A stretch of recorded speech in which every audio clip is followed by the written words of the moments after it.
हाँ जी, देखिएगा इंडेस 113 fair value measurement. हर जगह अपने पास अलग अलग इंडेक्स के अंदर क्या आता है, फेयर वैल्यू लिखा हुआ आता है, ठीक है ना। अब वो फेयर वैल्यू मेजर कैसे होती है वो जानना है। तो पहले तो बात करते हैं स्कोप की। This standard will cover all such requirement of another standard where fair value measurement is needed. कहा कि जहां जहां फेयर वैल्यू की बात करते हैं वहां वहां जो वैल्यूएशन डिसाइड होगा वो इस इंडेक्स के, जैसे अपन ने बिजनेस कॉम्बिनेशन पढ़ा तो वहां एसेट्स और लायबिलिटीज का क्या किया जाता है, फेयर वैल्यू डिटरमाइन किया, तो वो फेयर वैल्यू मेजर कैसे होगा वो अपने को बताया गया है। Measurement of following fair values are not covered in this index. कहा कि ये सब चीजें यहाँ पे कवर नहीं है। कौन कौन सा?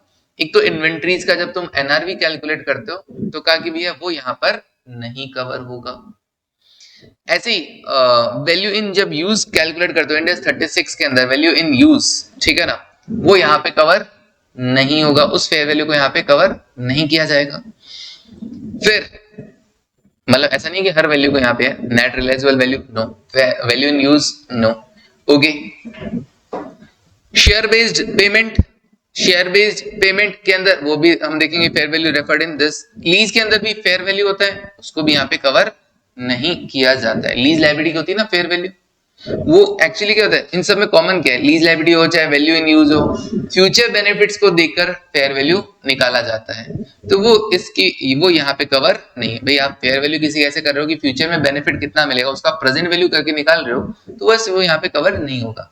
यहाँ पर तो फेयर वैल्यू मतलब मार्केट में जाके सेल आउट करने वाला, वो मार्केट के आप देखेंगे ना अभी प्रिंसिपल मार्केट वगैरह, ठीक है ना, okay.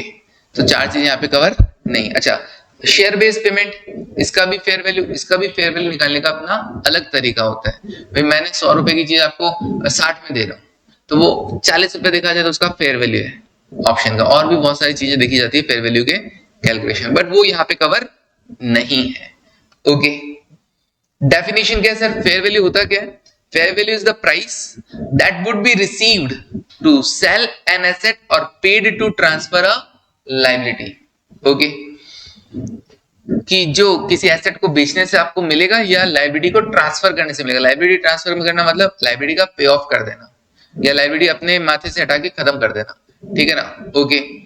In an orderly transaction, in an orderly transaction मतलब फोर्सफुली नहीं होना चाहिए, देखो नीचे लिखा हुआ भी है, orderly transaction means which is not a forced transaction between market participants at the measurement date. जिस दिन भी आप मेजर कर रहे हो उस दिन उस एसेट को बेचने से क्या मिलेगा, लायबिलिटीज को ट्रांसफर करने से मतलब सेटल करने से क्या मिलने क्या लायबिलिटी कितने रुपए में सेटल हो जाएगा।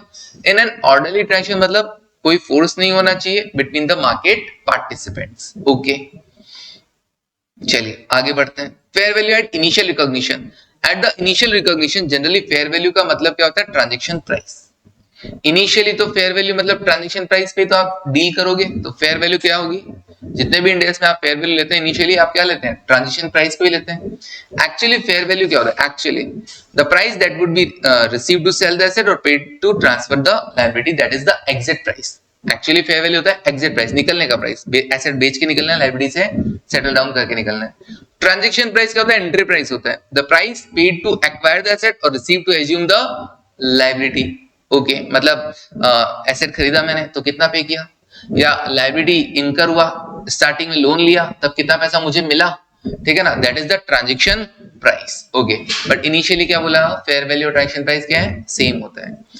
If on initial recognition another index require an entity to measure an asset or liability at fair value and transaction price differ from the fair value। भाई fair value पे रिकॉर्ड करने को बोले और transaction price fair value से क्या है, अलग आ रहा है। एग्जांपल क्या बोला, pre existing relationship between the parties as discussed in index 109, वो था ना एम्प्लॉयर एम्प्लॉय वाला, ठीक है ना। तो उस केस में फेयर वैल्यू अलग था, ट्रांजेक्शन प्राइस अलग था। भाई मैंने तुमको क्या किया, 1 लाख का लोन दिया है ना, 1 लाख का लोन दिया। अब 1 लाख का लोन दिया, मार्केट में रेट चल रहा है 15%, मैंने तुमको दिया सिर्फ 5% पे, तो उसको प्री एग्जिस्टिंग रिलेशनशिप मानते हैं कि नहीं मानते हैं, पढ़ा है अपन लोगों ने। तो उस केस में अपन उसका फेयर वैल्यू अलग से डिटरमाइन करते हैं, तो हम ट्रांजेक्शन प्राइस पे रिकॉर्ड नहीं करते हैं। तो क्या अगर किसी इंडेक्स में ऐसा कुछ लिखा हुआ है कि दोनों पे में डिफर किया जाएगा तो यस, फिर उस इंडेक्स के अकॉर्डिंग काम चलेगा और रिकॉग्नाइज द गेन और लॉस इन द P&L कि उसको मैं क्या मानता था, प्रीपेड सैलरी मानता था कि नहीं मानता था, फिर उसका अपन इफेक्ट देते थे सैलरी का पीएनएल के अंदर, अनलेस दैट इंडेक्स स्पेसिफाई। और अगर उस इंडेक्स में कुछ और बोला हुआ है, जैसे और किसी के लिए, जैसे लीज रेंट वगैरह के लिए कुछ और बोला हुआ हो वगैरह, और ठीक है ना, तो वो एक अलग बात है, अदरवाइज हम क्या मानेंगे उसको, या जैसे वो खैर कंपाउंड इंस्ट्रूमेंट की एक अलग बात है, कंपाउंड में तो जो डिफरेंस वाला पार्ट होता है वो इक्विटी होता है। तो अगर किसी इंडेक्स में कुछ और लिखा हुआ है, बाकी अपन जनरली उस डिफरेंस को किधर ट्रांसफर कर देते हैं, पीएनएल में ट्रांसफर कर देते हैं। समझ में आए वाली चीज, याद आ रहा है वो इंडेक्स 109, ठीक है ना, प्री एग्जिस्टिंग रिलेशनशिप 15% से डिस्काउंटिंग करके देखा जाएगा, उस वैल्यू पे तुम रिकॉर्ड करोगे, तो वो वैल्यू ट्रांजैक्शन प्राइस से डिफर कर रहा है। ओके, तो इसने बोला कि generally fair value transaction price बराबर होता है, बाकी अगर किसी इंडेक्स में कुछ ऐसा बोला गया है, कुछ स्पेसिफिक रिक्वायरमेंट है, तो फेयर वैल्यू ट्रांजैक्शन प्राइस से अलग भी हो सकती है। Next, principal market and most advantageous market, जिसका इस बार भी क्वेश्चन आया था, है ना, वो क्वेश्चन भी तुमको बता देंगे, हालांकि लिखवा भी रखा होगा मैंने शायद, ये वाला, ठीक है ना, ऐसे, हाँ ऐसा ही था ये वाला, ठीक है। ओके, प्राइस चेंज कर देंगे बस, और क्या, 7 नंबर में आया था। Principal market and most advantageous market मतलब a fair value measurement assume that the transaction to sell the asset or transfer the liability take place at either principal market, और बी पार्ट बोला in the absence of principal market, कौन सा market, most advantageous market. तो ये जो price देखना है या तो प्रिंसिपल मार्केट में देखना है, या फिर प्रिंसिपल मार्केट अगर नहीं दे रखा हो क्वेश्चन में, तो मोस्ट एडवांटेजियस मार्केट को सर्च करना होगा, और वहां जो प्राइस होगा उसे ही आप फेयर वैल्यू की तरह लेंगे। सर प्रिंसिपल मार्केट क्या होता है, जहां पे मार्केट वेयर द एसेट और liability is being transacted with highest volume और हाईएस्ट एक्टिविटी लेवल। एक्टिविटीज ज्यादा होती है, वॉल्यूम ज्यादा होता है, मतलब बाइंग सेलिंग ज्यादा होती है, सिंपली वॉल्यूम ज्यादा होगा। ओके, आरआईएल है, बीएससी में प्राइस 1500, एनएससी में प्राइस 1520, ज्यादा वॉल्यूम किधर ट्रेड हुआ, बीएससी में ट्रेड हुआ, तो प्रिंसिपल मार्केट कौन सा हुआ, बीएससी हुआ। तो बीएससी में रेट क्या चल रहा है, 1500 रुपए, इसका मतलब आरआईएल का जो फेयर वैल्यू हम लेंगे वो 1500 रुपए लेंगे। मोस्ट एडवांटेजियस मार्केट क्या होता है, market which maximises amount received on selling an asset और minimises amount paid while transferring the liability, मतलब सिंपली जहां अपने को ज्यादा फायदा हो रहा हो, बेस्ट प्राइस अपने को मिल रहा हो, बेचने से ज्यादा मिल रहा हो, पे करने पर कम पे करना पड़ रहा हो। और finding the most advantageous market we need to consider both transportation cost and transaction cost, दोनों को देखना पड़ेगा।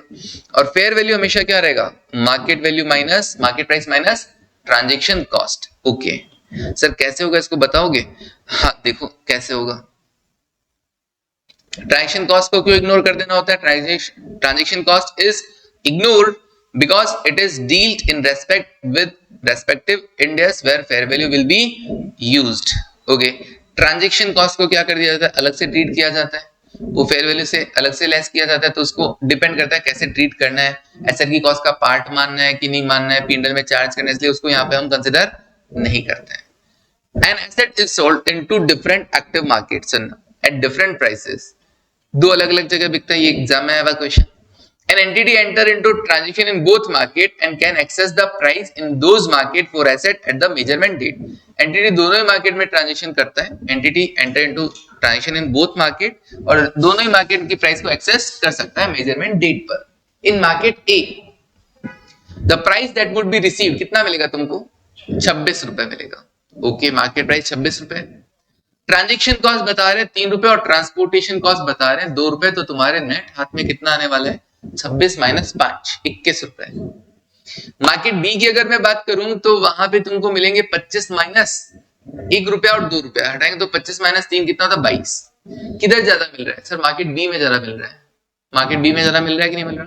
तो अगर कोई मुझसे पूछे कि मोस्ट एडवांटेजियस मार्केट कौन सा है, तो क्या बताऊंगा, मार्केट बी बताऊंगा। अब क्वेश्चन पे डिपेंड करता है, you are required to calculate the fair value of asset if market A is the principal market. अगले ने बोला मार्केट ए क्या है, प्रिंसिपल है, तो भैया पहले तो प्रिंसिपल मार्केट में देखेंगे। ऐसे केस में 26 माइनस 2, हाँ 24 रुपए क्या हो जाएगा, फेयर वैल्यू हो जाएगा। केवल कौन सा हटाना है, ट्रांसपोर्टेशन कॉस्ट को हटाना है, ट्रांजेक्शन कॉस्ट को नहीं हटाना है। दूसरा वाला बोल रहा है फेयर वैल्यू ऑफ एसेट बताओ if none of the market is principal, अगर प्रिंसिपल मार्केट नहीं है, मतलब हाई वॉल्यूम वाला ऐसा कोई सीन नहीं है, प्रिंसिपल मार्केट दोनों में से कोई भी नहीं है, तो अब क्या होगा सर? अब देखा जाएगा मोस्ट एडवांटेजियस मार्केट, और मोस्ट एडवांटेजियस मार्केट कौन सा निकल के आया था तुम्हारे? सर मार्केट बी निकल के आया था। सर कैसे देखेंगे? सारा लेस करेंगे, मार्केट प्राइस में से अपन क्या लेस करेंगे? ट्रांसपोर्टेशन कॉस्ट भी लेस करेंगे और ट्रांजैक्शन कॉस्ट भी लेस करेंगे। नेट अमाउंट रिसीवेबल देखा किसमें ज्यादा आ रहा था? बी में ज्यादा आ रहा था। फायदा किधर है? बी में ज्यादा फायदा है। पेमेंट की बात होती तो क्या होता? कम देखते। पेमेंट की बात होती क्या होता? कम वाला देखते। रिसीव हो रहा है ज्यादा वाला देखोगे, मार्केट बी में ज्यादा फायदा है, तो market B is the most advantageous market. Hence fair value क्या रहेगा मार्केट बी के अकॉर्डिंग? 25 रुपए माइनस 2 रुपए, 1 रुपए को लेस मत करना फेयर वैल्यू के लिए, तो 23 रुपए is the fair value of asset. समझा क्या? Okay, now fair value rules for the non financial asset. Non financial asset के लिए फेयर वैल्यू रूल क्या है सर? नॉन फाइनेंशियल एसेट मतलब, फाइनेंशियल एसेट क्या होती है? जिनका अमाउंट फिक्स होता है ना। अब नॉन फाइनेंशियल मतलब जिसका अमाउंट फिक्स नहीं है, जैसे बिल्डिंग वगैरह है, इसका अमाउंट फिक्स नहीं है, तो का आइडेंटिफाई द, हाँ वो बोला था ना, highest and best use of non financial asset for market participant. भाई इस बिल्डिंग का क्या यूज कर सकते हो? अलग अलग ऑल्टरनेटिव में तरीके में यूज किया जा सकता है। The highest and best use should be physically possible, 3 चीजें बताई थी, फिजिकली पॉसिबल, लीगली परमिसिबल और फाइनेंशियली फिजिबल होना चाहिए। क्या क्या बोलना वापस? फिजिकली पॉसिबल होना चाहिए, वाकई में यहाँ पे काम करना है ना, प्रैक्टिकली पॉसिबल होना चाहिए ना, लीगली भी परमिसिबल होना चाहिए। पता चले भैया रेजिडेंशियल में तुम कॉमर्शियल चलाने लग गए, ऐसा नहीं चलेगा, है ना। एंड फाइनेंशियली क्या होना चाहिए? तुम्हारे पास पॉकेट अलाउ भी करना चाहिए। बना तो मैं यहाँ पे स्वर्ग लूंगा, स्वर्ग बनाने के पैसे तो लगते हैं कि नहीं लगते हैं? हाँ, स्वर्ग बनाऊंगा, अप्सरा रखूंगा, लोग खूब सारा पैसा हाँ आएगा, है ना, इंद्र बन जाऊंगा, है ना। ऐसा थोड़ा ना हो चलेगा, ठीक है, ऐसा नहीं चलेगा। तो physically possible, legally permissible and financially feasible. Okay, फिर नेक्स्ट अगर entity specific restrictions would not be considered while finding out the fair value of non financial asset. जब आप फेयर वैल्यू डिटरमाइन कर रहे हो तो एंटिटी स्पेसिफिक रेस्ट्रिक्शन नहीं चाहिए। नहीं मैं तो जी पढ़ाना ही आता है मेरे को, तो इसी में बेस्ट यूज बताओ। भैया पढ़ाना आता है तो मैं क्या करूं? एंटिटी स्पेसिफिक रेस्ट्रिक्शन नहीं चलने वाला है यहाँ पे, ठीक है ना। ओके, कि यहाँ पे यही काम होगा, तुम मेरे को तो यही आता है वगैरह वगैरह, नहीं। उस जगह का, उस बिल्डिंग का बेस्ट यूज क्या हो सकता है ना, ये देखना पड़ेगा। बताता ना, या तो पीजी बना सकते हो, अब इसी में रूम है, रूम्स को क्या कर सकते हो? पार्टीशन को चेंज किया, पीजी ये सब पार्टीशन। इधर ठोक के देखना, ठोक के देख, दीवार है कि लकड़ी है ना, हटा के अपन क्या कर सकते हैं? चेंज कर सकते हैं कि नहीं कर सकते हैं? बिल्कुल, तो बेस्ट यूज देखना पड़ेगा अपने को। ओके, वो लीप सर सोचेंगे कि हाँ उनको कर रहे हैं। चलो देखो, इन the absence of potential best use which is not easily available, its current use would be considered as best use। अगर इसका पोटेंशियल यूज नहीं मिल रहा है तो जो करंट यूज कर रहे हो उसी को ही क्या मानना? बेस्ट यूज मान लेना, बस सिंपल सा है। हाबू, ठीक है ना। ओके, तो हाबू से डर नहीं लगता? नहीं सर, हाबू से डर नहीं लगता। हाईएस्ट एंड बेस्ट यूज है। कैसे केस में देखा जाएगा सर? नॉन फाइनेंशियल एसेट में देखा जाएगा, है ना। क्या क्या जरूरी है sir? Should be physically possible, legally permissible and financially feasible. Okay, और एंटिटी स्पेसिफिक रेस्ट्रिक्शन नहीं लगेगा, और जो पोटेंशियल नहीं मिले तो जो अभी अवेलेबल यूज है वही को कंसिडर करेंगे current use. Fair value rules for liabilities and entities on equity instrument. Okay, liabilities के लिए देखना है और इक्विटी इंस्ट्रूमेंट के लिए देखना है, खुद ने जो इक्विटी शेयर इश्यू किए हैं उनके लिए।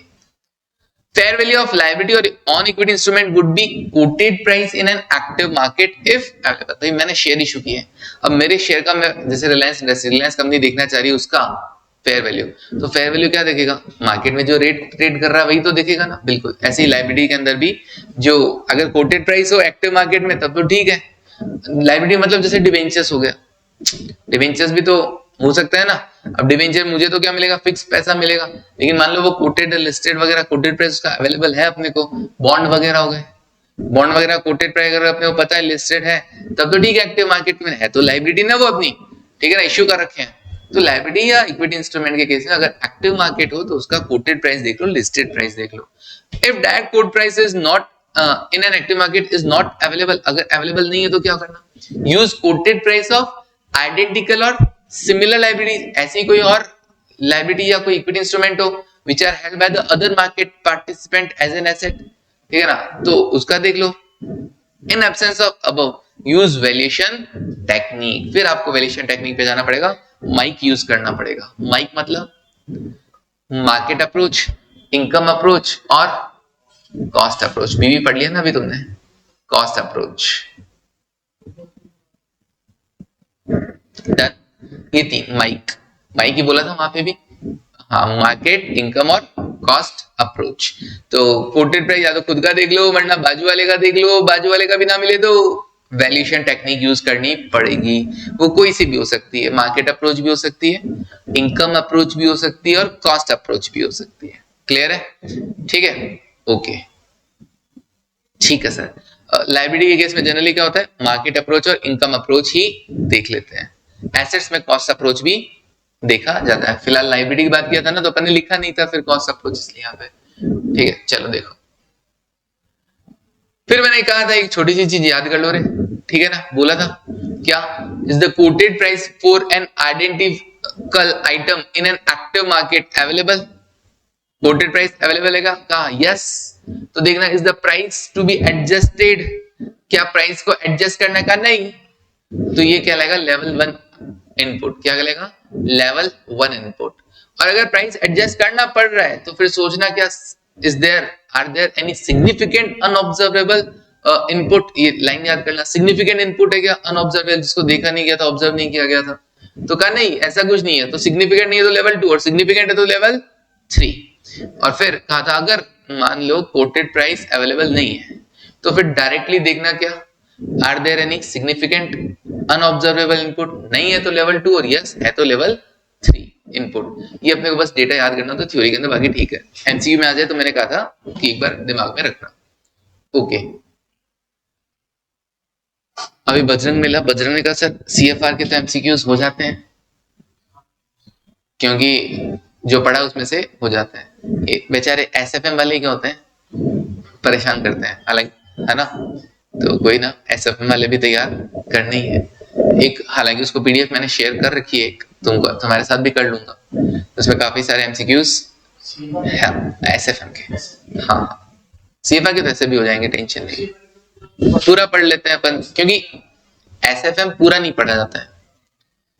एसएफएम काम काम की चीजें पढ़ी जाती है. एसएफएम है तो बहुत बड़ा. फाइनेंस है, फाइनेंस को पढ़ने लगोगे तो भैया 2 साल तक पढ़ाता रहूंगा मैं, ठीक है ना, तब भी वो खत्म नहीं होने वाले. वो बुक देखिए, मॉड्यूल उसकी शक्ल देखिए, अपने आप में इतना भरा हुआ है. और सीएफआर की मॉड्यूल देखिए, जितना है उससे ज्यादा अपन पढ़ लेते हैं, जितना है उससे ज्यादा पढ़ लेते हैं क्योंकि काम काम की चीजें अच्छा. और एसएफएम में जितना है उतना नहीं पढ़ा जाता है क्योंकि पॉसिबल ही नहीं होता है वो सब चीजें पढ़ना.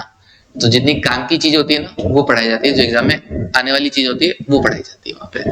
चलो, तो इसलिए वहां पे एमसीक्यू थोड़ा टिपिकल बन जाते हैं, लेकिन वो कहीं से और से भी पूछ लेते हैं, इधर उधर से कर लेते हैं, माथा फोड़ी अपने से. सीएफआर के एमसीक्यूज हो जाते हैं, है ना. देखो अब ये क्या दे दिया सर, एक बड़ा सा सर बहुत बड़ा क्वेश्चन लिखवाया था, याद है मैं हमको, है ना.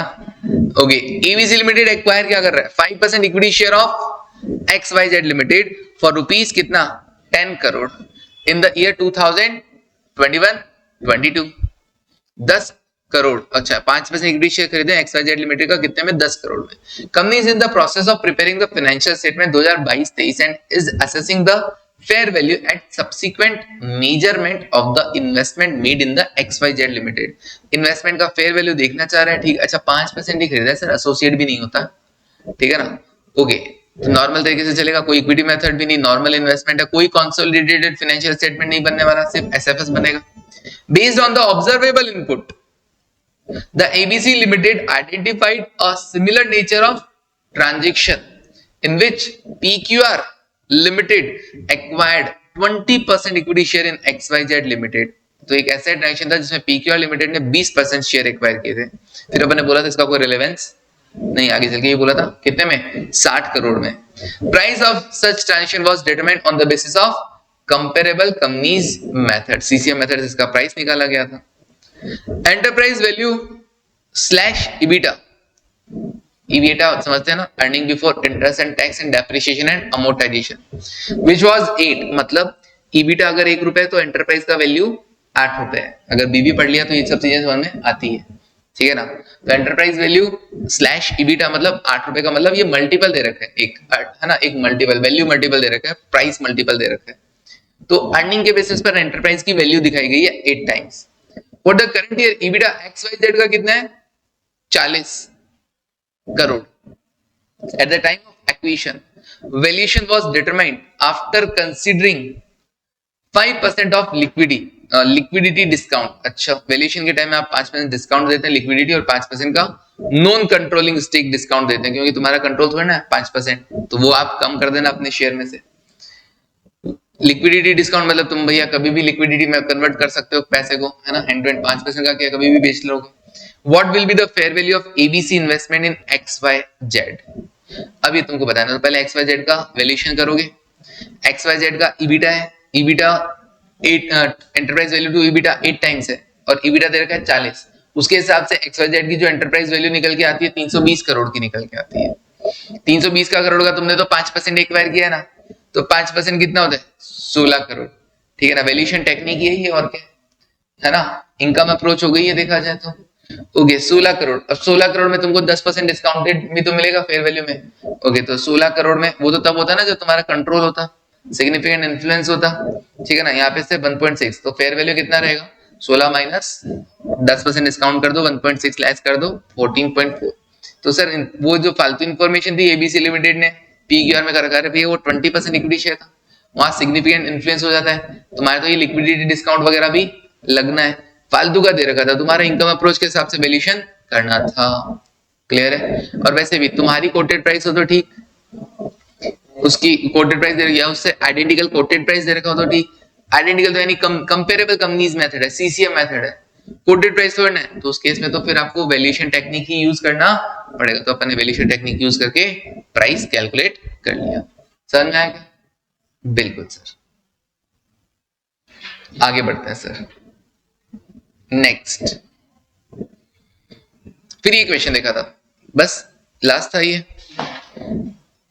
UK Limited is in the process of acquisition of share of PT Limited as part of business reorganization plan। कोई कंपनी थी in the process of acquisition of share खरीदना चाह रही है PT Limited का as a part of business reorganization plan। The projected free cash flow of PT Limited, free cash flows आपको बता रखे हैं PT Limited के अगले 5 साल के, कितना कमा के देगा ईयर 1 2 3 4 5 में इतना इतना कैश फ्लो जनरेट करके देगा, लास्ट में टर्मिनल वैल्यू भी जनरेट करके देगा। तो जितना भी जनरेट करके देगा 11% से डिस्काउंटिंग करके उसका वैल्यूएशन कर सकते हो कि नहीं कर सकते? बिल्कुल कर सकते हैं।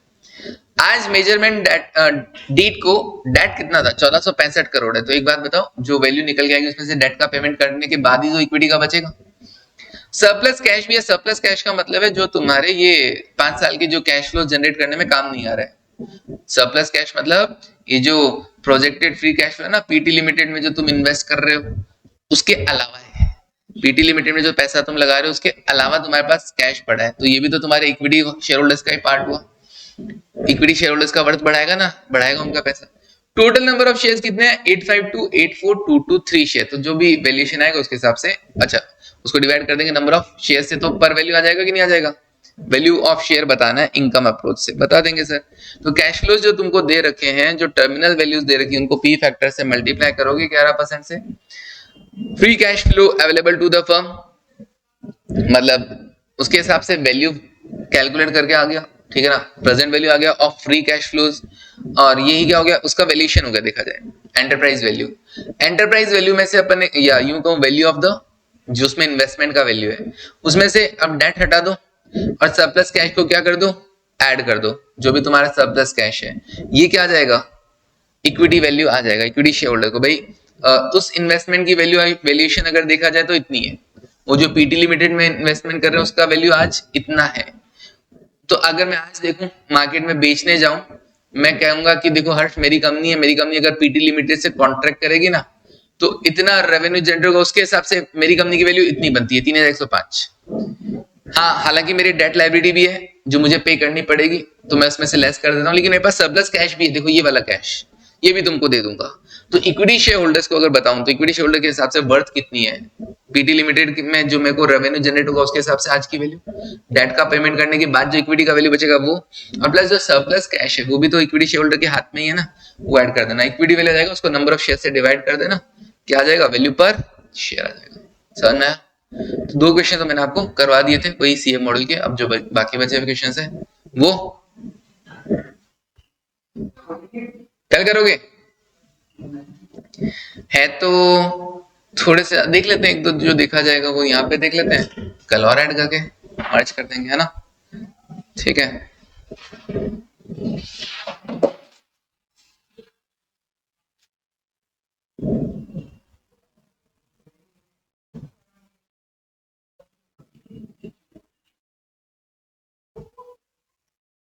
पहला क्वेश्चन रीड करो, चलो पहला question,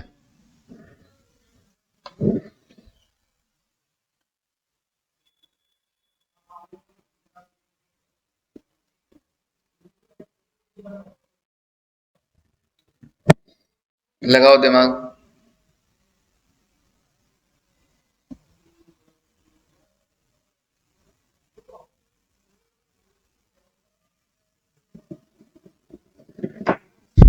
discount rate assessment to measure the present value. Investment one, तीन तरह के इन्वेस्टमेंट है, investment one, investment two, investment three. Investment one is a contractual right to receive 800 in year, पैसा मिलने वाला 800, पता है 800 मिलेगा तो 800 का प्रेजेंट वैल्यू तो निकालना है, सिंपल, और क्या करना है।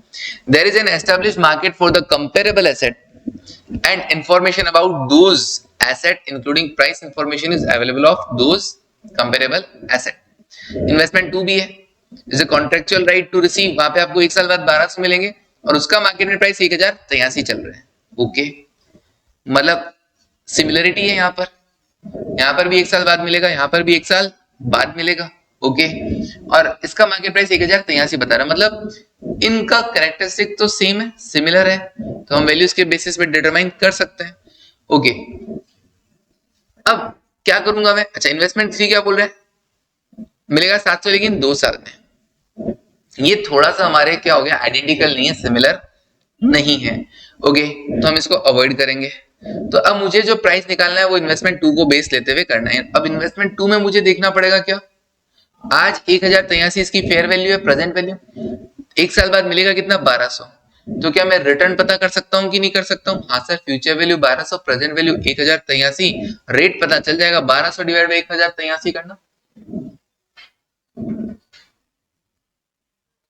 1200 डिवाइड बाई 1083 माइनस कर दो 1, 10.8, ये लो जी। सर आपने क्या कर दिया, ये 1200 डिवाइड बाई, अरे मैंने कुछ नहीं किया, मैंने वही फॉर्मूला लगाया, future value equals to present value into 1 plus r to the power n, ठीक है ना। ये 1200 था, ये 1083 था, रेट मुझे पता करना था, ईयर पता था, एक था, तो मेरा काम आसान हो गया, मैंने कहा 1200 को 1083 से डिवाइड कर दो और माइनस 1 कर दो, बता दो क्या आ रहा है, r आ जाएगा। समझ में आया? Okay, r is the rate, IRR, rate of return, CAGR बता रखा है। ओके, तो उससे रेट निकल गया इन्वेस्टमेंट वन से कितना, 2 से, सॉरी 10.8, अब उसको इन्वेस्टमेंट वन पे अप्लाई कर दो, 800 की डिस्काउंटिंग कर दो इस रेट से 10.8% से, वैल्यू कितना आएगा, 722। This is the fair value of investment one. समझ में आया? टू को क्यों लिया, कहा on the basis of timing of the contractual payment to be received for investment 1 relative to the timing of investment 2 and investment 3, that is 1 year for investment 2 versus 2 year for investment 3, so investment 2 is deemed more comparable to the investment 1, ज्यादा comparable हुआ। Using the contractual payment to be received for investment 1 and the 1 year market rate derived from the investment 2, तो contractual payment तो 1 का ले लोगे क्योंकि उसकी value derive करना, और इंटरेस्ट रेट किसका ले लोगे, डिस्काउंटिंग रेट किसके हिसाब से ले लोगे, 2 के हिसाब से ले लोगे। इन्वेस्टमेंट 1 की वैल्यू कितनी निकल के आ रही है, 722, बस इतना सा लिख के आना है। फिर ऑल्टरनेटिवली लिख के आओ तो लिख के आओ, मत पढ़ना मत लिख के आओ। बोला कि मार्केट इन्फॉर्मेशन अगर इन्वेस्टमेंट 2 का अवेलेबल नहीं हो तो मजबूरन अपने को इन्वेस्टमेंट 3 का लेना पड़ेगा ना, बट विद एडजस्टमेंट्स, कुछ एडजस्टमेंट अपने को करने पड़ेंगे, बस आगे आपको लिखने की जरूरत नहीं है, बट विद एडजस्टमेंट लिख देना, बस। ओके, क्वेश्चन 2 कर रखा है अपन ने, ये लिखवाया था मैंने, है ना, ये लिखवाया था बिल्कुल। क्वेश्चन 3 देख लेते हैं, हाबू है, company J acquire land in the business combination. Okay, land acquire किया, अब लैंड तो नॉन फाइनेंशियल एसेट होता है। The land is currently developed for industrial use as a factory site. Land को डेवलप किया गया, करेंटली डेवलप फॉर, कैसे develop हो रखा है, इंडस्ट्रियल यूज के लिए हो रखा है। Okay, as a factory site. Although the land current use is presumed to be its highest and best use unless market or other factors suggest a different use, कोई दूसरा यूज नहीं मिल जाता तो जो करंट यूज है उसी को ही best use माना जाएगा, highest and best use. Company J consider the fact that that nearby sites have recently been developed for residential use। आजू बाजू की जो जगह है वो रेजिडेंशियल यूज के लिए क्या हो रही है, यूज हो रही है, डेवलप हो रही है as high rise apartment building, बड़ी बड़ी बिल्डिंग्स बन रही है। On the basis of, high rise मतलब ऊंचे ऊंचे, ऊंची है बिल्डिंग, है ना, लिफ्ट भी चालू है, टेंशन नहीं लेने का। Okay, on the basis of that development and recent zoning and other changes to facilitate that development, company J determine that the land currently used as a factory site could be developed as a residential site. उसको बनाया जा सकता है कि जो zone वगैरह आ रहा है ना, जो रिसेंट जोन वगैरह में, तो भैया इंडस्ट्रियल की जगह आप उसको रेजिडेंशियल में यूज कर सकते हैं for high rise apartment building. And that market participant would take into account the potential to develop the site for the residential use when the pricing the land। और भैया आप उसको एज अ रेजिडेंशियल यूज उसका alternate use देख सकते हैं। अब देख लो इंडस्ट्रियल में ज्यादा फायदा है कि रेजिडेंशियल में ज्यादा फायदा है, वही क्या होगा, उसका फेयर वैल्यू होगा उस लैंड का। तो highest and best use of land is determined by comparing the following, value of land as currently developed for the industrial use, that is an assumption that the land would be used in the combination with the other assets such as the factory or with the other assets and liabilities। okay, and the value of land as the vacant site, खाली पड़ा है अभी, किसी का combination में नहीं है, for residential use, तो आप उसका रेजिडेंशियल पर्पस में हाई राइज अपार्टमेंट वगैरह बना सकते हैं। भैया आपने कोई एसेट्स वगैरह भी खरीद रखा है, प्लांट मशीनरी वगैरह खरीद रखा है, उसका क्या करोगे वरना, तो अगर उनके साथ कॉम्बिनेशन में देखोगे तो उसको एज एन इंडस्ट्रियल देखोगे। और अगर खाली साइट देख रहे हो कि भैया खाली पड़ी है तो कोई दिक्कत नहीं है, taking into account the cost of demolishing. अच्छा, लेकिन इस ऐसे केस में क्या करना पड़ेगा, जो आपने फैक्ट्री सेटअप कर रखा है उसको हटाना पड़ेगा, क्योंकि रेजिडेंशियल बनाओगे तो फैक्ट्री सेटअप हटाना पड़ेगा। Other cost to convert the land to a vacant site, अच्छा भरा हुआ है तो खाली तो करना पड़ेगा ना, उसका कॉस्ट वगैरह देखना पड़ेगा। Value under this use would taken into account risk and uncertainties about whether the entity would be able to convert the asset to alternative use, कि भैया वो कन्वर्ट तो हो जाएगा ना, कि उसको रिस्क फैक्टर्स को भी जज कर लेना। That is assumption that the land would be used by market participant on stand-alone basis। खैर छोड़ो इसको, लाइन को। Highest and best use of land would be determined on the basis of higher of these values, दोनों में से जो भी ज्यादा होगा, हमें भी पता है भाई इंडस्ट्रियल के तो काम आ ही रही है, वैकेंट साइट में यूज करना तुमको रेजिडेंशियल पर्पस के लिए, तो उनको हटाने का कॉस्ट वगैरह और ध्यान में रख लेना, फैक्ट्री वगैरह को हटाने का कॉस्ट। ओके, उसके बाद क्या कहा, ठीक है, the determination in situation involving real estate appraisal, the determination of highest and best use might take into account factor relating to the factory operation and its assets and liabilities. कुछ नहीं, बस highest and best use आप लिखकर आ जाए, ये word जरूर लिखकर आ जाए, क्योंकि नॉन फाइनेंशियल एसेट है, दो अल्टरनेटिव है, दोनों में से जहां पे आप हाईएस्ट और बेस्ट यूज कर पाएंगे बस आप वो लिखकर आ जाए इजी लैंग्वेज में। ये तो टफ लैंग्वेज यूज करते हैं, आपने को याद भी नहीं रहती है, ठीक है। नेक्स्ट क्या सर, ये हमने कर लिया था ईबिटा वाला क्वेश्चन, ठीक है। अब बचे क्या 5, 6, 7, 8, 4 क्वेश्चन और बचे, सर 4 ही मिनट बाकी है। आज तो 5 तक हो गया था, 5 अब पढ़ाया नहीं था शायद, 4 तक हो गया था, 5वां लेकिन अपने नोट्स वाला ये तो है, 5वां अपने नोट्स वाला ये देखो, कैश फ्लोज है, टर्मिनल वैल्यू है, इसका प्रेजेंट वैल्यू निकाल लेंगे और फिर क्या होगा, ये आ जाएगा क्या, इस प्रोजेक्ट का वैल्यूएशन, इस प्रोजेक्ट के वैल्यूएशन में से डेट का वैल्यूएशन हटा देंगे और जो सरप्लस कैश है वो ऐड कर देंगे, divide by number of share कर देंगे, वैल्यूएशन आ जाएगा इक्विटी का। ये तो वही क्वेश्चन है ना, नोट्स में था। चलो आगे बढ़ते हैं, मतलब सिर्फ 3 क्वेश्चन है सर, अब हो गया। Okay, you are a senior consultant of your firm and are in process of determining the valuation of KK Limited. Senior consultant है और क्या डिटरमाइन कर रहे हैं? Determination of valuation of KK Limited. You have determined the valuation of the company by 2 approaches. इसके लिए आपने 2 approaches follow किया. कौन कौन सा? मार्केट अप्रोच और इनकम अप्रोच. माइक था ना, माइक, उसमें से 2 अप्रोच यूज कर लिया and selected the highest as the final value, और जो ज्यादा था उसको फाइनल वैल्यू डिसाइड कर लिया. Okay. However based upon the discussion with your partner you have been requested to assign equal weight to both the approaches. उसके partner ने कहा दोनों को इक्वल वेट दो and determine a fair value of share of KK Limited. Okay, चलो जी, उसके basis पे fair value पता कर लेंगे. वैल्यूएशन दोनों का दे रखा है तो दोनों को इक्वल वेट देंगे, मतलब दोनों को ऐड करके डिवाइड बाय 2 कर देंगे कि नहीं कर देंगे. ओके, ये फेयर वैल्यू आ जाएगा. फेयर वैल्यू में से डेट ऑब्लिगेशन क्या करना होता है? लेस कर देना होता है. सरप्लस कैश क्या कर देना होता है? ऐड कर देना होगा. ऐसी सरप्लस एसेट भी क्या कर देना होगा? ऐड कर देना होगा. बस बाद में नंबर ऑफ शेयर से डिवाइड कर देना होगा और इक्विटी वैल्यू आ जाएगी. आसान है ना ये भी? बिल्कुल sir. As per market approach, as per income approach, दोनों का 50-50 वेट है, दोनों को ऐड किया, डिवाइड बाय 2 किया, 4251.7 आ जाएगा. डेट हटा देंगे, सरप्लस वैल्यूज ऐड कर दी जाएगी, ये आ जाएगा enterprise value for the equity shareholders, और for the equity shareholder में divide by number of shares कर दोगे, वैल्यू पर शेयर आ जाएगा. बड़ा आसान था सर ये भी. चलिए अब भी देखते हैं ना बेटू, थोड़ा बड़ा क्वेश्चन है. ओके, हाँ, लेकिन ये सब क्वेश्चन देखो, फेयर वैल्यू मेजरमेंट क्या था, अलग ही कहानी है. अलग ही कहानी इन द सेंस छोटे छोटे टाइप के तरह के क्वेश्चंस है. वैल्यूएशन के क्वेश्चन आ गए.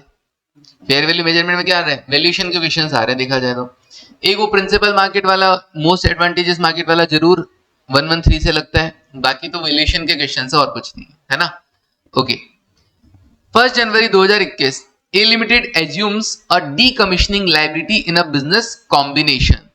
ओके, तो इसने कोई बिजनेस कॉम्बिनेशन किया होगा, उस केस में इसको एक लाइबिलिटी अराइज हुआ, डीकमिशनिंग. भाई आप बिजनेस कॉम्बिनेशन कर रहे हो तो सामने वाले का कोई ऐसा पीपी होगा जिसको क्या करना होगा, जिसको डिसमेंटल वगैरह करने का खर्चा आएगा वगैरह, तो डीकमिशनिंग लाइबिलिटी है. आपने एज्यूम की मतलब टेक ओवर की होगी. The reporting entity is legally required to dismantle and remove an offshore oil platform at the end of its useful life, which is estimated to be 10 years. 10 साल के बाद उसको क्या करना होगा? ये खर्चा करना पड़ेगा. The following information is relevant. If A Limited was contractually allowed to transfer its decommissioning liability to a market participant, it concludes that a market participant would use all of the following input, probability weighted as appropriated when estimating the price it would expect to receive. Okay, अब क्या कर रहा है भैया? ये liability को transfer कर रहा है, तो लाइबिलिटी ट्रांसफर करेंगे, वही तो फेयर वैल्यू होता है. किसी लाइबिलिटी को कितने रुपए में ट्रांसफर या कितने में ट्रांसफर किया जा सकता है, वही क्या होगा? फेयर वैल्यू होता है. अब इसके लिए क्या क्या बोला इसने? Labour cost. Labour cost are developed based on the current market place wages adjusted for the expectation of future wages increase, required to hire contractor to dismantle and remove offshore oil platform. A Limited assign probability to range of cash flow estimated. कितना cash flow हो रहा है? Cost 100 crore का chance है 25%, 125 का chance है 50% और 175 करोड़ लगेगा, इसका चांस है 25%. तो क्यों ना हम इसका एवरेज निकाल लेंगे, प्रोबेबिलिटी से मल्टीप्लाई करके SFM में करते थे ना बहुत बार. तो बस 100 into 25% M plus 125 into 50% M plus 175 into 25% M plus MRC कर दो, पता चल जाएगा कि लेबर कॉस्ट कितनी लगने वाली है.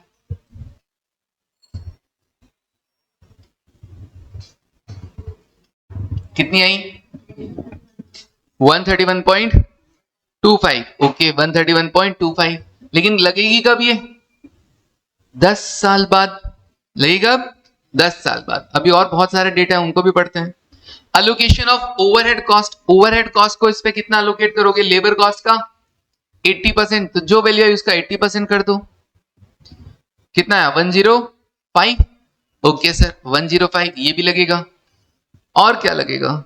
The compensation that a market participant would require for undertaking the activity and for assuming the risk associated with the obligation to dismantle and remove the asset, such compensation include both of the following. Okay, कोई compensation बोल के भी देना है कितना? Profit on labour and overhead cost. Okay, भी सामने वाला भी तो लायबिलिटी ले रहा है तो कुछ तो वो भी कमाएगा कि नहीं कमाएगा। ओके, तो उसके अंदर ये देखो अपन इसमें क्या बोला, profit on labour and overhead cost, a profit markup of 20% is consistent with the rate that a market participant would require as compensation for undertaking the activity. तो उसमें अपने को 20% और ऐड कर देना है, profit margin, cost plus margin, cost plus profit कितना 20%। The risk that the actual cash outflow might differ from those expected excluding inflation। अच्छा, इसमें इन्फ्लेशन का भी इफेक्ट देना है। इन्फ्लेशन के लिए क्या बोल रहा है? A limited estimate the amount of that premium to be 5% of expected cash flow। अच्छा, amount of that premium to be 5% of the expected cash flow and expected cash flows are the real cash flows। अच्छा, कभी पढ़ा है सिर्फ हमें real cash flows और nominal cash flows? Real cash flow जिसमें inflation का इफेक्ट नहीं है और नॉमिनल कैश फ्लो जिसमें इन्फ्लेशन का इफेक्ट है। तो 5% इन्फ्लेशन का इफेक्ट भी देना पड़ेगा क्या? बिल्कुल। फिर उसके बाद क्या बोला? अच्छा नहीं, 5% तो premium to be 5% of expected cash flow. अच्छा, फिर क्या कहा? A limited assume a rate of inflation, inflation कितना बोल रहा है? 4% बोल रहा है। टाइम वैल्यू ऑफ मनी के लिए क्या बोला? रिस्क फ्री रेट 5% है।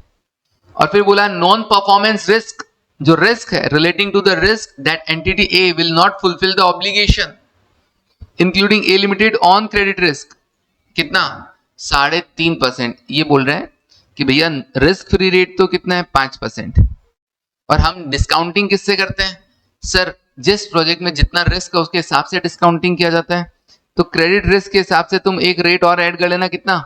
3.5%। तो तुम्हारा डिस्काउंटिंग रेट कितना होगा? 8.5% होगा। ओके, अब देखो जरा इस आंसर को देखो। प्रॉफिट ऐड करने को बोला था ना 20% कॉस्ट पे, तो जो भी तुम्हारी कॉस्ट थी उस पे 20% प्रॉफिट ऐड कर दोगे, 283.5। फिर इन्फ्लेशन फैक्टर बता रहा है, तो इन्फ्लेशन फैक्टर कितना लगेगा सर? 4% है। और ये खर्चा कब आएगा? 10 साल बाद। तो 1 + r⁴n करके एक फैक्टर पता कर लिया। अब आपके जो कैश फ्लो होंगे, कैश फ्लोज होंगे ये 283.50, वो कब होंगे? 10 साल बाद। बट ये तो रियल कैश फ्लोज है ना, इसको नॉमिनल कैश फ्लो में कन्वर्ट करने के लिए क्या करना पड़ता है? Real cash flow into 1 + inflation rate to the power n। तो real cash flow into 1 + inflation rate to the power n किया तो कितना आ गया? 419, दिस वन 0.65। फिर उसने कहा वो जो बोला था ना 5% प्रीमियम एक्स्ट्रा कैश फ्लो में, तो 5% एक्स्ट्रा ऐड कर दिया तो 440 रुपए आ गया। फिर 440 को डिस्काउंटिंग किया जाएगा क्योंकि वो तो 10 साल बाद है। कौन सी रेट से डिस्काउंटिंग किया जाएगा? 8.5% से डिस्काउंटिंग किया जाएगा। तो आज जो प्रेजेंट वैल्यू निकल के आ रहा है उस लाइबिलिटी का फेयर वैल्यू, वो कितना आ रहा है? 194.97। ऊपर ऊपर से पढ़ना है इस क्वेश्चन को। ऑब्वियसली पहली पहली बार आएगा तो करना नहीं होता ही नहीं अपने से, लेकिन अब अपन कर पाते हैं कि हाँ ये क्या संभव, डिसमेंटलिंग की लाइबिलिटी है, उसका अपने को क्या करना है? आज वैल्यूएशन करना है। आज वैल्यूएशन करना है तो उसकी वैल्यूएशन एक कॉस्ट शीट के अकॉर्डिंग कर दी। भैया लेबर कॉस्ट लगेगा, अलोकेटेड ओवरहेड भी होंगे, कुछ प्रॉफिट मार्जिन भी ऐड कर दिया गया है उसके अंदर, ठीक है ना भाई। लाइबिलिटी है तो अपन ने इतना तो खर्चा बैठेगा, इतना प्रॉफिट मार्जिन भी ऐड कर दिया अपन ने। भाई सामने वाला जिससे भी अपन काम करवाएंगे मान लो वो अपना प्रॉफिट भी तो चार्ज करेगा, जिससे भी अपन काम करवाएंगे वो अपना 20% प्रॉफिट भी तो चार्ज करेगा, हम तो लगेंगे नहीं, किसी को देंगे ही काम करने के लिए, तो उसकी लेबर कॉस्ट ये आएगी, उसका ओवरहेड कॉस्ट मान लो ये आएगा, वो प्रॉफिट भी चार्ज करेगा, तो इस हिसाब से 283.50 मेरे को पैसा खर्च हो जाएगा। लेकिन ये तो रियल टर्म्स में, तो नॉमिनल टर्म्स में देखने के लिए इन्फ्लेशन का इफेक्ट दिया 4% उस टाइम, ये तो रियल टर्म्स में बता रखा है। लेकिन भैया इन्फ्लेशन को भी तो ध्यान में रखो, तो इन्फ्लेशन के हिसाब से ये पैसा कितना हो जाएगा? 419.65, 10 साल बाद इतना लगेगा। फिर 419.65 में उसने कहा 5% प्रीमियम एक्स्ट्रा, कोई अनसर्टेनिटीज वगैरह के लिए प्रीमियम थोड़ा सा एक्स्ट्रा कर दो, तो 440 कर दिया, कितना पैसा जाएगा? 440 जाएगा 10 साल बाद। आज पी फैक्टर लगा के क्या कर दोगे? प्रेजेंट वैल्यू निकाल दोगे। समझ में आया? ओके, चलिए लास्ट क्वेश्चन। सर ये तो आज तो बहुत जल्दी खत्म हो जाएगा, बिल्कुल है ना। अब लास्ट और देख लेते हैं। लिखना नहीं होता तो ऐसे जल्दी खत्म हो जाता है। तुम लोग घर पे ट्राई करते हो क्या इनको वापस? कभी कभी पढ़ते हो? देखते नहीं हो? डेली नहीं देखते, कभी भी उठा के पीडीएफ पढ़ लिया करो, एक बार का पढ़ना ही तो है, ठीक है ना। चल अब देखो, और या फिर ऐसा कैलकुलेटर से डायरेक्ट कर लिया करो, उससे भी फर्क पड़ता है, क्योंकि ये चीजें तो ऐसी हैं जो कैलकुलेटर पे डायरेक्ट भी हो जाती हैं। इनको सॉल्व करके लिखने की कोई टाइम पास करने की जरूरत नहीं। जैसे इंटर के अंदर एफए सॉल्व करने में टाइम लगता था, क्योंकि अकाउंट्स बनाने होते थे, चेक करना पड़ता था। यहाँ पे कोई सीएफआर में टाइम नहीं लगता है, कॉन्सेप्ट याद है, फटाफट फटाफट सॉल्यूशन देखना पड़ता है, कॉन्सेप्ट बस घुमा के देता है। पेपर का लेवल, कल मैंने सीए का देखा पेपर, इसका इस बार वाला सीएफआर का, एफआर बोलते हैं उसके अंदर, ठीक है ना भाई। एमसीक्यूज देते हैं वो लोग 30 नंबर के, तुम्हारे जैसे ही, ठीक है ना। लेकिन वो एमसीक्यू कैसे आता है पता है? 2 पेज का क्वेश्चन बिजनेस कॉम्बिनेशन का, उसके बाद 5 एमसीक्यू पूछे हुए हैं, तो 10 नंबर का क्वेश्चन हो गया वो बड़ा वाला। बस एमसीक्यू के नाम पे एहसान कर रहे हैं जैसे कोई बड़ा क्वेश्चन, टिपिकल क्वेश्चन। अब एमसीक्यू के लिए भी सॉल्व तो करना पड़ेगा ही पड़ेगा ना पूरे। अब भैया पूछ लिया पीसी, पहले पीसी पूछा, फिर नेट एसेट पूछा, घुमा के दे रखा था क्वेश्चन ही, ठीक है ना। तो इतना टिपिकल, इससे अच्छा है कि एमसीक्यू ना करे, बाकी बचे हुए जो क्वेश्चन है उनमें से दिमाग लगा जाए। मतलब वो उनके कैसे देते हैं, एमसीक्यू की अलग पेपर देते हैं और बाकी अलग पेपर देते हैं। एमसीक्यू का पेपर 5-6 पेज का था 5-6 पेज मतलब 2 पेज का अगर एक क्वेश्चन है, फिर एमसीक्यू है तो 3 पेज तो वही हो गए, और ऐसे 3 थे क्वेश्चन, ठीक है ना। 15 है ना, 3 थे, 5-5-5 के 3 थे, तो देख लो अब। अच्छा एक क्वेश्चन ऐसा था, एक तो बिजनेस को में है, एक ऐसा था जिसमें 5 इंडेक्स के क्वेश्चन थे। अच्छा ऐसा नहीं कि नालायक ऐसे दे कि इंडेक्स का क्वेश्चन है उसका एमसीक्यू आ गया, नहीं, 5 पैराग्राफ देंगे, फिर 5 एमसीक्यूज देंगे, वो भी लाइन से नहीं, ठीक है ना। ऐसा नहीं है कि फर्स्ट पैरा अगर मान लो इंडेक्स 21 का दिया तो फर्स्ट क्वेश्चन इंडेक्स 21 का, नहीं, वो भी तुम ढूंढो, ठीक है ना। वो इधर करके तुम ढूंढो, पैरा पढ़ के देखो कि कौन सा वाला क्वेश्चन उससे मैच कर रहा है। मतलब क्या बोलूं, अब वहां तक तो ठीक है। दिक्कत ये है सीएमए वाले सीए को कॉपी मार लेते हैं, ठीक है ना। और अगर जिस दिन अपने ऐसे एमसीक्यूज देने लग गए ना, उस दिन समझ जाना बाकी 70 में से ही लाने हैं, ठीक है। उसे पहले पहले ही पास कर लो इससे पहले कि वो लोग उनका पेपर देख ले और उनके बन बना ले कि हमारे तो एमसीक्यूज इस बार मॉडल टेस्ट पेपर में ऐसे देंगे हम लोग तो। हाँ एमटी में अगर वो दे देगा तो वो देगा ही देगा, ठीक है ना। तो समझ जाओ, फिर तो हम ये कहेंगे पहले 70 का अटेम्प्ट करो, फिर 30 में जय माता दी। कल पुनी सर भी बैठे थे, उन्होंने कहा भाई फिर इसके अंदर तो है ना सब में डी कराओ आंख बंद करके, कुछ तो नंबर आएंगे, ठीक है क्योंकि अगर इसको सॉल्व कर लिया यार, 2 पेज का क्वेश्चन है, 3 ऐसे क्वेश्चन है, उसको पढ़ने में कितना टाइम लगेगा, उसके बेसिस पे फिर 5 एमसीक्यू और पढ़ने हैं, एमसीक्यूज तो पढ़ने बाकी रह गए, 2 पेज का तो केवल क्वेश्चन है, उसके बाद एमसीक्यूज पढ़ो, उनके ऑप्शंस पढ़ो, फिर जाके सॉल्व होगा। लगता है आधे घंटे में वो 3 क्वेश्चन हो जाएंगे, पॉसिबल ही नहीं। वो 3 बड़े बड़े क्वेश्चन है, 20-20 मिनट पक्का खाएंगे, 20-20 मिनट के हिसाब से होता है, 20-20 और 20 1 घंटा पूरा लगता है। तो 30 नंबर के लिए 1 घंटा पूरा लगेगा उसके लिए, 30 नंबर के लिए। और उसके बाद भी टिपिकल होते हैं, तो क्या होता है सब्जेक्टिव होते हैं, तो कुछ ना कुछ इंसान चालू तो कर दे अपने हिसाब से लिखना। एमसीक्यूज में तो भैया फिर हाँ जो है वो वही टिक मार्क करना है। अच्छी भी चीज है लेकिन वो इतना टिपिकल बना देते हैं तो वो बुरी हो जाती है, वो बहुत टिपिकल बना देते। तो अपन बहुत सुकून में उस पेपर को देख के मेरे को लगा हाँ तुम लोग तो बहुत सुकून में हो, छोटा सा क्वेश्चन आएगा उसके आगे 4 एमसीक्यूज आएंगे, फटाफट से कर दोगे, एमसीक्यूज में दिक्कत नहीं आएगी। सीएफआर का एमसीक्यू, सीएफआर की थ्योरी बच्चे को बचा लेता है, बड़ी सब कुछ पढ़ा होता है, एमसीक्यूज में कोई दिक्कत नहीं आता उसको, ठीक है ना। थ्योरी है बचा लेता है, और भी चैप्टर होते हैं इंडेक्स के कुछ तो करके आते हैं ना। तो सीएफआर की टेंशन, पास होने की टेंशन कभी बच्चे को नहीं रहती है। कंसोलिडेशन नहीं भी करता है तो भी उसको कोई प्रॉब्लम नहीं होती है, सीधी सी बात है। कल एक बच्चा डर रहा था इंटर के अंदर, पढ़ने वाली थी लड़की, मैंने कहा एक बात बता पूरे से पूरा क्या होगा, रैंक वाली थी। मैंने कहा 7 क्वेश्चन आते हैं उसमें से तू 3 तो कर पाएगी, 7 में से 3 क्वेश्चन कर लेगी? हाँ वो तो कर लूंगी, 7 में से 3 तो हो जाएंगे। मैं कहा ठीक है, 15 एमसीक्यू में से 7 एमसीक्यू कर लेगी, हाँ वो भी कर लूंगी, 15 में 7 ही तो करने, 8 भी नहीं कर रहे, आधे भी नहीं कर रहे, है ना, कम बोल रहे हैं। 7 एमसीक्यू के 14 नंबर बनते हैं, 3 क्वेश्चन के 42 नंबर बनते हैं, 42 प्लस 14 56 नंबर बनते हैं। तो क्या बच्चे फेल क्यों हो जाते हैं? या पढ़ते ही नहीं है। फेल होने मतलब कहीं ना कहीं हमारी फॉल्ट रही है, क्योंकि अब जो पेपर आ रहे हैं ना वो 7 में से 5 करने हो रहे हैं। 16 दिसंबर 16 में तो अलग पैटर्न था थोड़ा, ठीक है ना, हाँ अब भी तो 7 में से 5 करने। अभी भी अगर नंबर भैया फेल हो रहे हो ना तो उस बच्चे की ही गलती है, ये मान के चलो, उसने नहीं पढ़ा।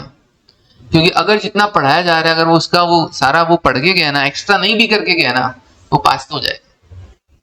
अब किसी में 56 की 60 आ जाएंगे मान लो, किसी में 56 की जगह 50 आ जाएंगे मान लो, लेकिन वो पास तो होगा ही होगा, ठीक है ना, पास हो जाता है बच्चा। 40 से कम आने का तो यार कोई सेंस ही नहीं है ना किसी के पेपर में। 40 से अगर कम आ रहे तो सेंस ही नहीं है, इसका मतलब उसी ने पढ़ाई नहीं की है, ये मान के चल। 40 से अगर कम आ रहे तो हाँ, एग्रीगेट में कोई फिर भी रह रहा है कोई 2-4 नंबर से तो समझ में आता है, चलो उसका बैड लेते हैं, ठीक है ना, लेकिन 40 से नीचे आ रहा है इसका मतलब कहीं ना कहीं फॉल्ट तो रहा है, ठीक है ना, कहीं ना कहीं फॉल्ट तो रहा है। वो एक्सेप्ट जब तक नहीं करेगा ना तब तक वो स्कोर नहीं कर पाएगा, ठीक है ना। चलो देखो एंटिटी ए, अच्छा सी वाली वो बात बता ना, 3 तो 30 हो गए, उसके बाद एक एनसी एक जो आते हैं ना बचे हुए क्वेश्चंस 6 में से आते हैं, उसमें पहला, उसमें भी पहला कंपलसरी है, बचे हुए 5 में से 4 करने हैं, बचे हुए 5 में से 4 करने, मतलब एक ही अल्टरनेट में छोड़ सकते हो। तो भैया बहुत टिपिकल हो जाता है सी वाले, इसीलिए सीए टिपिकल है। पढ़ाते कंटेंट सेम है अपन दोनों का, बट सीए फिर भी टिपिकल पड़ता है। और अब तो जो पेपर लेवल, हम तो अच्छा है कि हम पास हो गए, पहले ही पास हो गए थे, अब बहुत लेवल टफ हो गया है ना, बहुत ज्यादा। चलो देखो entity A on 250 ordinary share in company XYZ and unquoted company, okay, price listed नहीं है इसका मतलब, है ना, 250 शेयर है, company XYZ has a total share capital कितना 5000 शेयर है, नॉमिनल वैल्यू 10 रुपए। एंटिटी XYZ, अच्छा entity A on 250 share, 250 share इसके पास है और कंपनी XYZ के टोटल शेयर कितने हैं 5000, 5000 में से 250 शेयर उसके पास है, right, okay. Entity XYZ after tax maintainable profit are estimated 70,000 per year. Maintainable profit मतलब फ्यूचर में कितना कमा लेगी after tax 70,000। An appropriate price earning ratio, price earning ratio, earnings को जैसे मैं इससे मल्टीप्लाई करूंगा पी रेशियो से तो प्राइस निकल के आ जाएगा कि नहीं आ जाएगा, तो क्या ये वैल्यूएशन आ जाएगा कि नहीं आ जाएगा, 70,000 तुम कमाओगे और 15 इसका ये वैल्यूएशन पी रेशियो है, 70,000 इंटू 15 करेंगे तो वैल्यूएशन आ जाएगा कि नहीं आ जाएगा, आ जाएगा sir. Before lack of marketability adjustment, अच्छा कुछ एडजस्टमेंट भी करना, देखते हैं। Entity A's management estimate that the discount for the lack of marketability of company XYZ share, भाई मार्केटेबिलिटी मतलब वो कोटेड नहीं है ना, कोटेड नहीं है तो लिक्विडिटी प्रॉब्लम आएगा कि नहीं आएगा, भाई लिस्टेड शेयर होता है तब तो क्या होता है लिक्विडिटी प्रॉब्लम नहीं आता है, लिस्टेड नहीं है तो लिक्विडिटी प्रॉब्लम आएगा। उसके लिए बोला कि restriction on their transfer is 20%, discount for the lack and restriction on their transfer is 20%।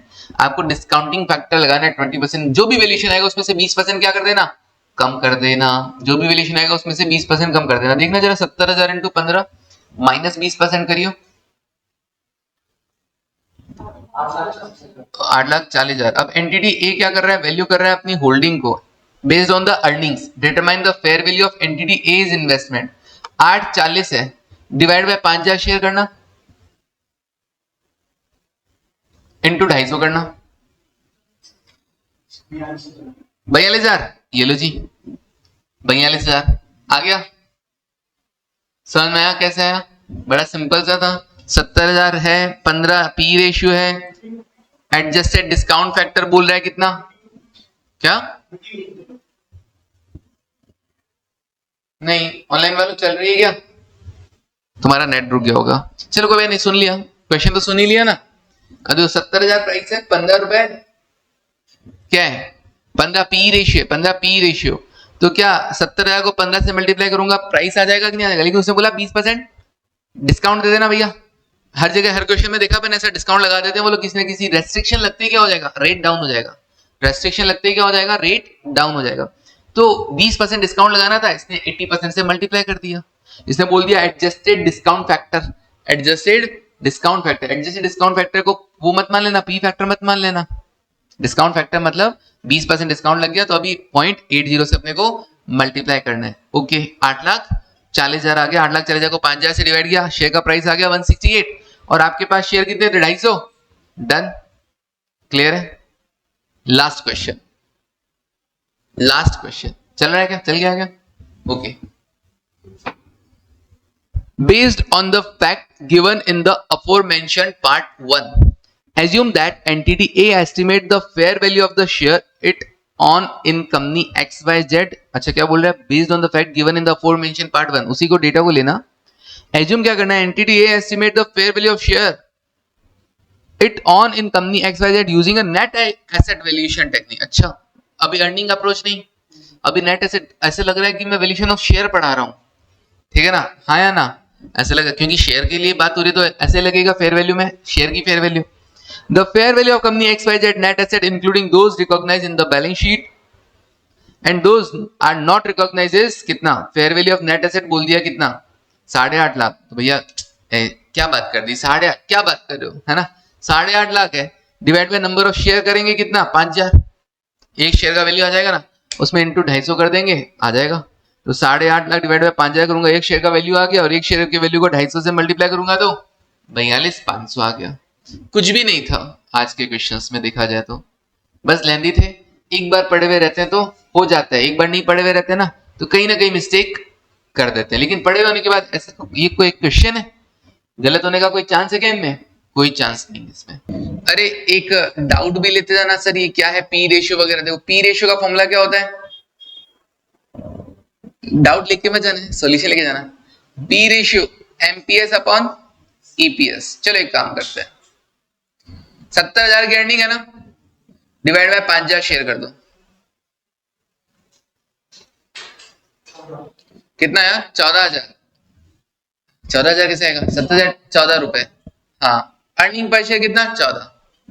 P ratio कितना बता रहे हैं? 15। उसके हिसाब से मार्केट रेट कितना होगा बोलो? उसके हिसाब से मार्केट रेट कितना होगा? 14 इंटू 15 एमपीएस आ जाएगा। हाँ, 14 ईपीएस इंटू पी रेशियो 15, 210। लेकिन क्योंकि लिक्विडिटी प्रॉब्लम है, मार्केटेबिलिटी नहीं है, तो उसमें से 10% 20% कम कर देंगे ना, तो 200 में से 20% कम कर दो इंटू 80%, कितना आएगा? बस ऐसे पता कर लो, ये सही है। अरे एक ही बात है, ईपीएस निकाल के तुम करोगे तो एमपीएस आएगा, और टोटल अर्निंग पे करोगे तो टोटल मार्केट वैल्यू आ जाएगा। ये पर शेयर वैल्यूज हैं, पर शेयर हटा दो, अर्निंग्स और मार्केट रेट, मार्केट वैल्यू का जो मल्टीपल है वो पी रेशियो है। Total market value divide by total earnings, तो भी तो पी रेशियो आएगा। समझ में आया क्या? पक्का? तो चाहे एमपीएस डिवाइड बाय ईपीएस कर लो, चाहे total market value divide by total earnings कर लो, एक ही बात है। डन है? तो चलिए, ये था आपका फेयर वैल्यू मेजरमेंट। तो इसी के साथ आपका फेयर वैल्यू मेजरमेंट भी खत्म होता है। अभी नेक्स्ट इंड AS 8 पढ़ेंगे, थ्योरी वाला, है ना? चलो, okay, thank you, take care.